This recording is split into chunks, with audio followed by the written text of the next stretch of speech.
কেবলে দুইখানা আখ খেলো, খাওয়ার পরে দেখো এই যে কি করছে, আসে আখ গাছে কামড় দিচ্ছে আমার মাম্মাম। দেখো শিয়াল যেইভাবে আখের রস খায় দেখো সেইভাবে আখ খাচ্ছে।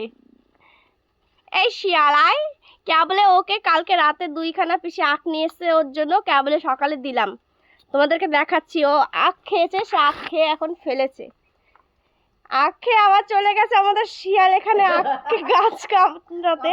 এই যে এই আখগুলো এক্ষুনি খেয়ে ফেলালো, আমি ঝাড় দিয়ে এখানে রেখেছি, আর ওইখানে উনি আবার চলে গেছে আখ গাছের গোড়ায় আখ খেতে। তো এমন মিষ্টি মিষ্টি শিয়াল কাদের বাড়ি আছে বলো তোমরা? দেখো ওই যে আমার পিসির গাছে গিয়ে কামড়ায়, আমার পিসির আগ গাছ দেখো কামড়ে কামড়ে কি করেছে এইখানটা, এই জায়গা। আরে থাক, গাছটা মরে যাবে না, হোক তারপরে খাস কাটাই। দেখো এখানে কামড়েছে। তো এই হচ্ছে আমাদের শিয়াল, দেখে এদিকে তাকা, এই যে শিয়াল আর শিয়ালের দাঁত।